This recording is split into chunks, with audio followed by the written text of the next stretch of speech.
So much marketing hype for camera features. So today we're going to talk about camera features you don't need. I literally get mad about this because people will write me and they'll say, oh, I just bought this $3,000 camera because I needed this one specific feature, but it doesn't work. Like, what am I doing wrong? And I have to tell them, no, that feature just doesn't work. You just got scammed. And so we're going to make sure you only buy the features that you need, but we're also going to talk about features that do work, that we do like. You put a lot of work into your photography, right? And somebody comes up and they ask you about your photography. You're gonna send them to your Instagram where they can see like dumb comments from strangers and weird ads and your buddies tagging you and pictures of you just drunk at a bar. No, you wanna control your presence. You need a dedicated website for that. You need your own domain. Like I have northropphotography.com. You get your own email address. Go to squarespace.com/Chelsea. Be professional. Don't rely on social media and set it up for free. It takes only a few minutes. Everything will look great. If you love it, use the coupon code Chelsea and get 10% off. Thank you, Squarespace. And I also want to say my name is spelled Chelseea. People keep misspelling that. Someone called me Kelsey the other day with a K. Name. That's wrong. Okay, the first feature we're going to talk about is eye autofocus. You've probably seen this all over. A bunch of cameras have it now. The A7R4 is, I think, the first camera I had with eye autofocus. And then also it's trickling into more entry-level cameras. I like IAF. I love IAF, but does everybody need it? Oh, no, most people don't need it. And you know what? We like it because we use like the most expensive cameras made. We have the R5 and the Sony Alpha 1, and it works great on those cameras. What a But flex. people are like buying into lower end cameras, hoping to get this feature, and it doesn't work so well on most cameras. No, so not all IAF is created equally. You'll have to look at individual reviews for that. I would recommend our reviews because it's ours. We're the best.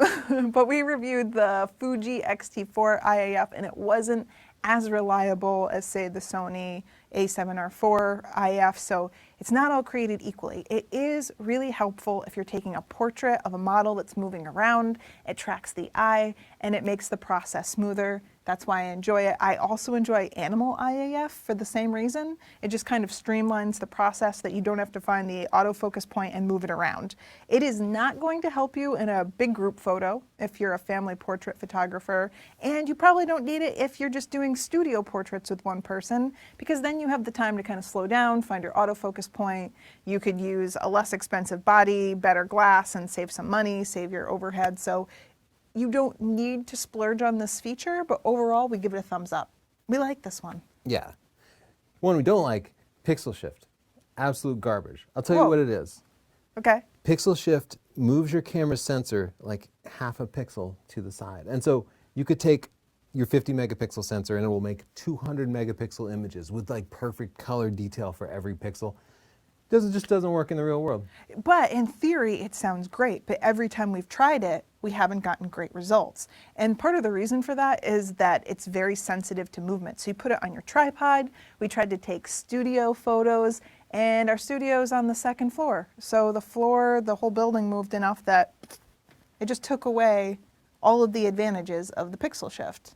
Yeah, it's like having a seismograph in your house. Like it's detecting these tiny little movements, and every single one ruins your pictures. The entire city of New York moves too much all the time for me to take a single picture. I must have tried 50 pictures. I spent hours processing them, going through them. 0 of them turned out sharp. That makes sense because you have the subways underground rumbling the ground. You have cars on the streets. You could get inside of a building, but then the skyscrapers are made to sway. Not the place for pixel shift. Yeah, but I've also tried it out in the deserts in California and it still just doesn't turn out. Were you near a fault line? Yes, actually, California. The only time I've gotten it to turn out is in our basement studio here, which is below ground with a heavy tripod. And then I'll take 10 shots and I can be pretty confident that probably 3 of those will turn out sharp. So who do you recommend this feature for? Like fine art reproductions. People do this. You know, they work in an art gallery and they want to be able to sell prints, so they need to make a perfect high resolution copy of an image. They go underground, set up a very specialized rigging very heavy rig that you could like hang off of that will have no movement in it, and then it could be useful. But for landscape photographers, everybody else, no, stay away. So not super practical. So I wouldn't go spending a ton of money Worth on a it. zero to you, yeah. Yeah, probably not going to work that well. Here's another feature, handheld stacking. It's a similar idea, but no tripod. Yeah, right, because nobody wants to use a tripod. You want to get all the megapixels. It never works. I've tried it with Pentax and with Olympus, and the biggest problem is stuff moves between each of the pictures. You know, take 8 pictures or something, and the water, a wave in the water will move. Leaves on a tree will move just a tiny bit. And it's supposed to mask this movement out. Like they advertise that, but it just does a terrible job of it. So you see like weird little fractions of a leaf. Yeah, you get strange artifacts. So And the whole goal is you want to be making like a 4-foot wide landscape print that you could sell to your customers, but you're going to do it with weird jaggy leaves and messed up waves? Like no, it's unusable. no one wants to buy jaggy leaves and messed up waves. That's something I learned day one in this biz. This has got potential. I think both of them do. Maybe a few years down the line they'll work it out, but for now, I wouldn't go splurging on this feature. Well, you know what's messed up is the iPhone does like handheld stacking. Yeah. It's an amazing job of it. So I know it's like a software logic thing. Like they could make it work. It's just, they're just not as good as the smartphone manufacturers, I guess. Okay, here's another feature you've probably seen advertised over and over again, and that's super high frame rates. We had the Canon R5 come out with 20 frames per second. Then the Sony A1 came out with 30 frames per second. Who the heck needs all those frames, right? What are they trying to do, make a movie? Real Me. photographers just need 1 frame, Chelsea. It's me. That's who loves all those frames, because I go out and I take wildlife photos, and every small movement in a diving bird going to get a fish matters. And Tony, the other day, I got a swallow flying and diving in the air as it caught a bug. And I got that moment when it caught it in its beak. Yeah, it's so amazing. Like the human reaction time is about 200 milliseconds, a quarter of a second. And there's no way that you can see that moment and push the shutter because that happens in like 1/10 of a second, like a tiny fraction of a second. Yeah, you make a good point. I had no idea what was going on. I actually said to you, why is this bird flying all over the place? Yeah, you couldn't even see the bug in the viewfinder. I didn't know what was happening until I reviewed my shots. So you get really interesting shots. Again, this is probably not going to apply to you if you're doing studio portraits, any photos without a ton of movement. No, you can slow it down, but it's the worst. Like I was doing wildlife and then I went to shoot some portraits. I forgot to take it out of high speed mode. yeah. I ended up with like 200 pictures of the person I was taking pictures of. They all look exactly the same because there's no time between 30 The frames a person second. like slightly raises their eyebrow. My Yeah. desk is full. This is a great feature. You don't necessarily need it. So if you're not taking high action wildlife photos or high action sport photos or something similar, you don't need that super high frame rate. But if you are, it's Yeah. great. Get big memory cards though. Oh, yeah, that's right. Ooh. Oh. What about high megapixels? High megapixels, I mean, I wonder sometimes how high do we have to go? So I'm not talking about these huge medium format cameras, but just the full frame cameras with like 50, 60 megapixels. Who needs it? Who needs all that resolution? Again, I do. I do. Yeah, I really like lots of megapixels. I love like zooming in and I like knowing that I'm getting the best possible image quality out of something. But you know what I've learned is that then you have to up your shutter speed because you get more camera shake. Yeah. So then you need a stabilized lens. You need Bigger tripod, like special techniques. Yeah. You also got to get the very best lenses. I see people walking around with a 50 megapixel camera and then like the cheap kit lens. Like you're just wasting your space. You're wasting it. You got to get all those high pro lenses and use them real carefully and make sure you nail in focus. Like suddenly, like everything cascades and photography becomes a huge pain in the butt. It cascades. It does get overwhelming. And then you go to load your pictures. Forget it. Go have lunch. Take a breather. Yeah. Come back later. But when it does work. Yeah, especially like wildlife where you got to crop deep Mm-hmm. and you know something amazing happens, but it happens 5 feet further away than you wanted to. You could crop in and still get an image. Whereas if you had 20 megapixels, it'd be lost. I'm thinking you probably don't need it. Again, if you're a portrait photographer, if you're doing like high-end makeup photography, that's probably different. But if you're doing family portrait shoots, again, I don't think any of you want to see what you look like in 50 megapixels because you've taken my portrait for camera tests and I still resent you for that. I did not want to know that about myself. It's like when you look in one of those magnifying mirrors and you're like, this will be, no, no one should do that. But it is great if you want to make huge prints. And speaking of, Tony, I went on my website today, chelseanorthrup.com, and I started making my own gallery. It's not live yet, but I started setting up my pictures to sell and frames so people can see them on their walls and things like that. And all of that was made possible with my Squarespace. So if you've ever had someone come up to you and say, I love your picture, can I buy a print? This is the perfect reason to get your own website because they can go there, they can pay with Apple Pay, they can pay with PayPal. It's easy. You don't have. I love that. You ever go into a website and they want you to put your credit card number in? Yeah. It seems so antiquated, but on my Squarespace, like it'll pop up and just say, do you want to pay with Apple Pay? And it like checks my face and off goes my payment. It says, is that your face? And then, yeah, it goes through. Yeah. You don't have to have that awkward interaction where they're like, how much, what size? And it's back and forth. Say, go to my website.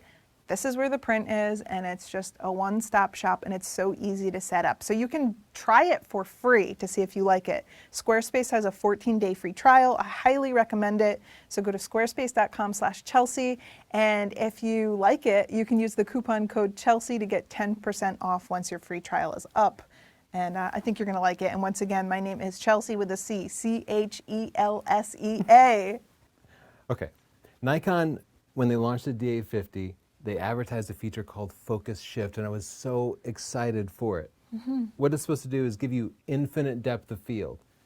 And that's the problem with landscapes, because focal plane's always two-dimensional, right? But you want the log in the foreground and the mountains in the background to all be sharp. You want it all. F22 makes everything blurry. So what it will do is capture images up close and then far away, and then you process them all together just magically. It just worked terribly. I was so disappointed. The user interface was really clumsy and it was incredibly slow, and then it doesn't do any processing in camera, so then I'd have to take all these pictures and put them into some app on my computer. I still do focus shift, but I just move the focus ring with my hand, and it's way quicker, way easier, way more reliable. It was a wasted feature. Okay. I don't think you want that one now at this point. So let's just move along. Maybe at the point when they can actually process it in camera, but. Here's another feature that you probably don't even care about anymore, but in-camera HDR. It never looks good. No, garbage. There's Never always like looks good. ghosting and weird colors and stuff. It's high dynamic range. It's like you're taking a picture of somebody and the bright sun is behind them. It'll make their face look good and the sun look good.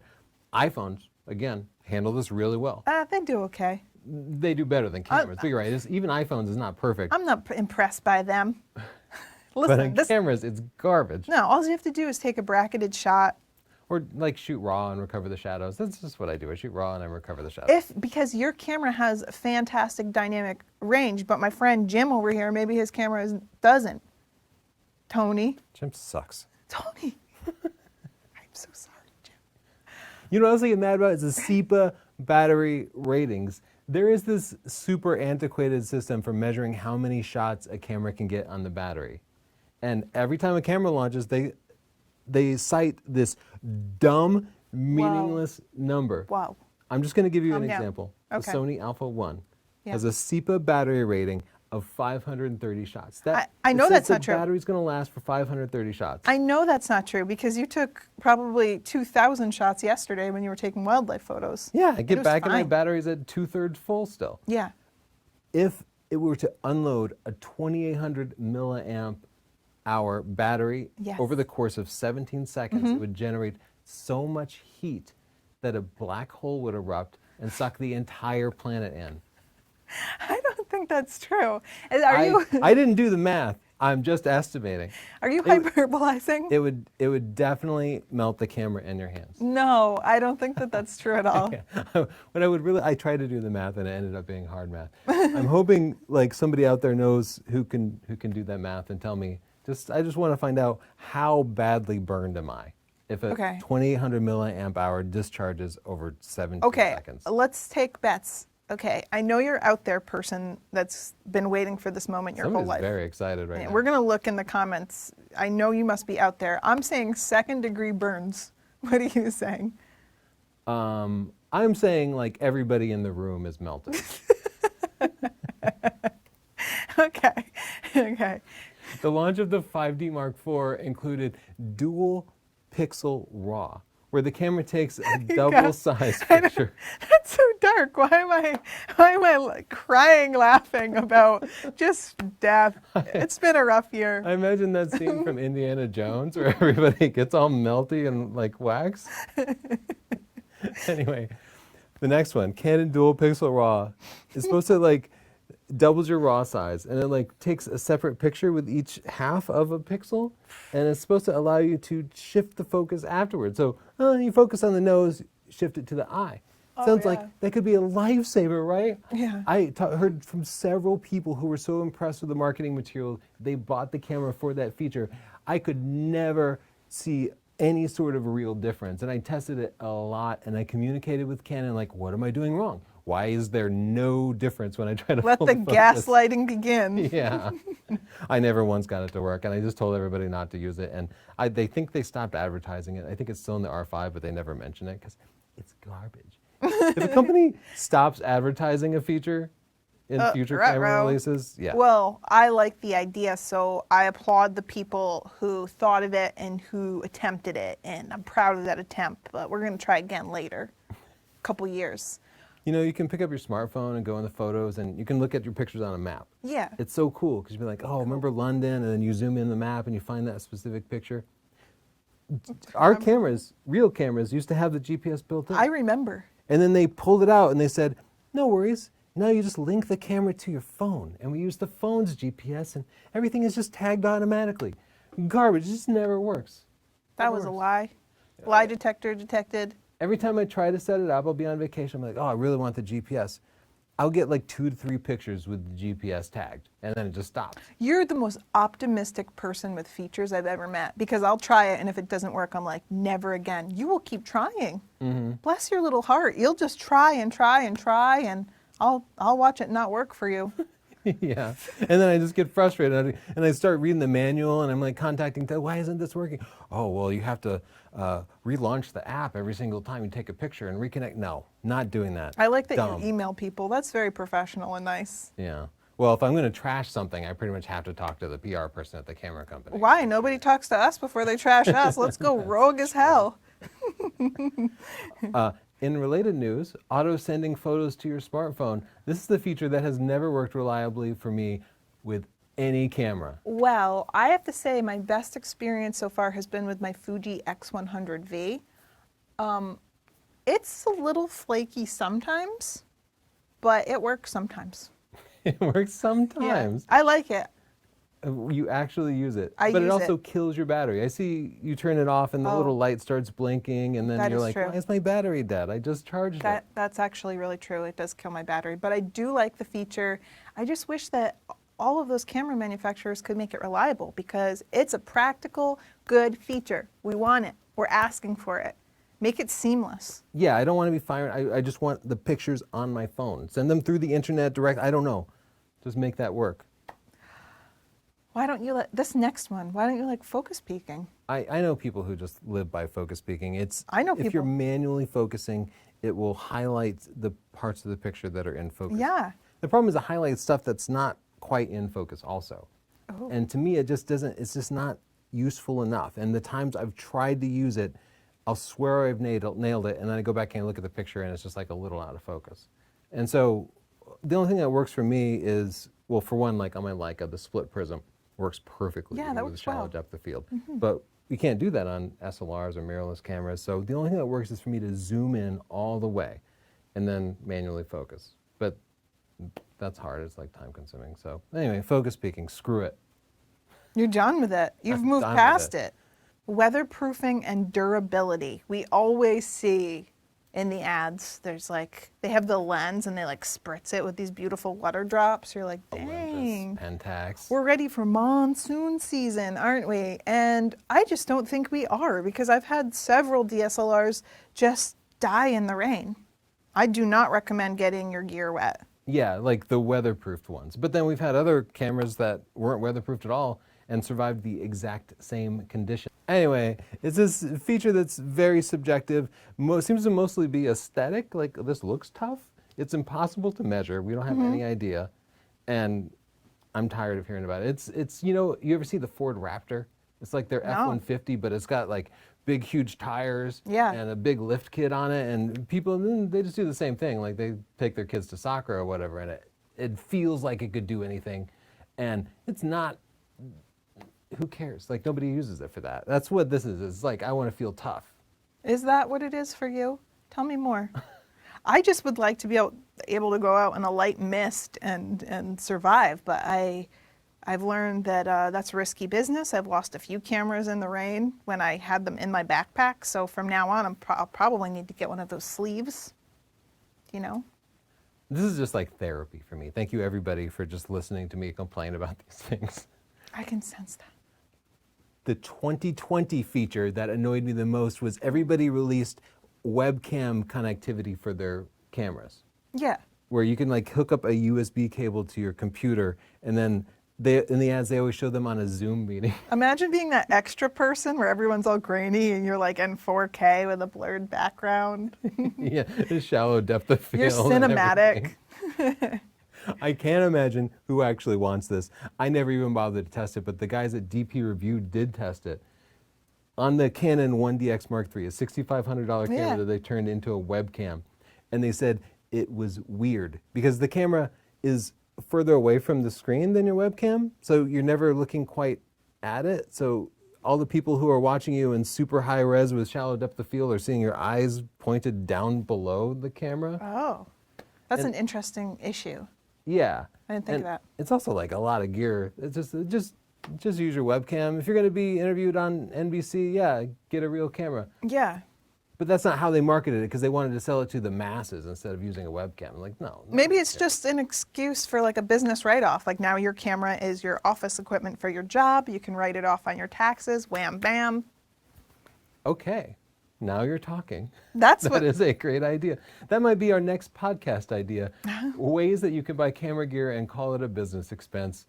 You heard it here Please first. don't come after us, IRS. I should do the marketing materials. They'll be like, Chelsea, you got everyone in trouble. I quit.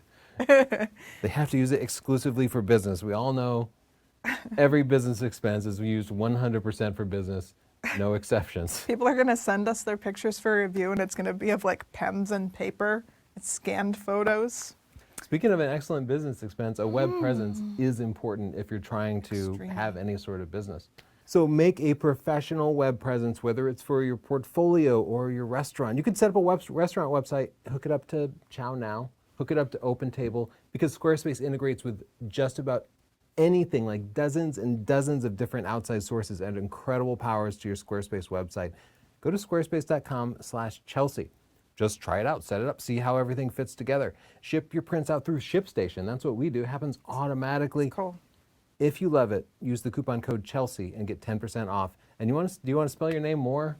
I Or do you feel like do. people I have got do because I feel like people just spell your name instead, and they're going to get this whole operation shut down. it? You're going to lose the podcast unless you can learn to spell Chelsea, CHELSEA. The podcast depends on it.